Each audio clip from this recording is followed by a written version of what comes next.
তাআলা বলেন, মান আমিলা সালিহাম মিন যাকারিন আও উনসা ওয়া হুয়া মুমিনুন ফালানুহইয়ান্নাহু হায়াতান তাইয়্যিবাহ।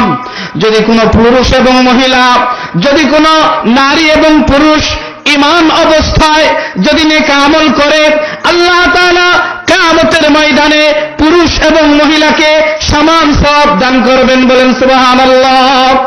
যদি একজন মহিলা একবার আল্লাহু আকবার বলে, যেই পরিমাণ সওয়াব পাবে আরেকজন পুরুষ যদি আল্লাহু আকবার বলে ওই পরিমাণ সওয়াব পাবে।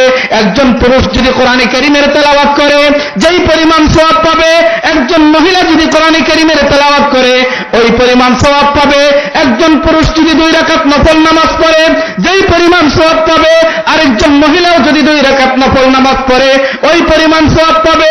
একজন মহিলা যদি দান খয়রাত করে থাকে যেই পরিমাণ সওয়াব পাবে, একজন পুরুষ দান খয়রাত করলেও সেই পরিমাণ সওয়াব পাবে। একজন মহিলা যদি একরাম করে থাকে যেই পরিমাণ সওয়াব পাবে, একজন পুরুষও যদি একরাম করে থাকে ওই পরিমাণ সওয়াব পাবে। আল্লাহ তাআলা শুধু সমান অধিকার দিয়েছেন কোথায়? পরকালে সওয়াব দিবেন সমান। সওয়াবের ক্ষেত্রে আল্লাহ তাআলা কমতি করবেন না। পৃথিবীতে নারী থাকবে নারীর জায়গায়, পুরুষ থাকবে পুরুষের জায়গায়। বলতেছিলাম শেষ কথা, নারী এবং পুরুষ ইনাদেরকে ভিতরে থাকতে বলেছেন কেন?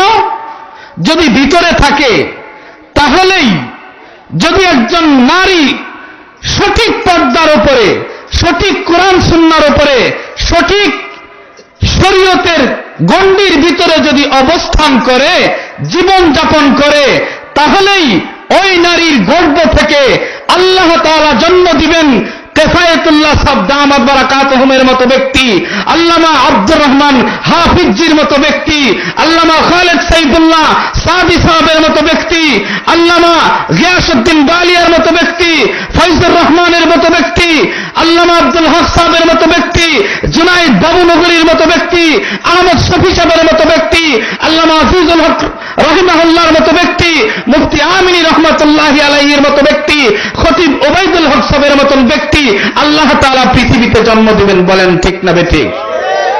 আর যদি একজন মা বেপরদায় চলে, কোরআন সুন্নাহর বিরোধী চলে, যদি তিনি কোরআনকে অবজ্ঞ করে, হাদিসকে অবজ্ঞ করে, মাঠে ময়দানে বাজারে ঘাটে মার্কেটে বিভিন্ন চাকরির ক্ষেত্রে যদি উনি বেপরদা পর্দাকে লঙ্ঘন করে, কোরআন সুন্নাহর নীতিকে লঙ্ঘন করে, তাহলে ওই ব্যক্তির পেট থেকে তসলিমা নাসরিনের মতো, নূপুর শর্মার মতো কুলাঙ্গার ছাড়া আর কিছু জন্ম নেবে না। বলেন ঠিক না বেঠিক? আল্লাহ তাআলা আমাদের পুরুষদেরকেও, আমাদের মা বোনদেরকেও সহি দ্বীন বুঝে পরিচালনা করে আমাদের ব্যক্তি জীবন, পারিবারিক জীবন, সামাজিক জীবন বাস্তবায়ন করার তৌফিক দান করুন বলে আমিন। ওয়া আখিরু দাওয়ানা আলহামদুলিল্লাহি রাব্বিল আলামিন।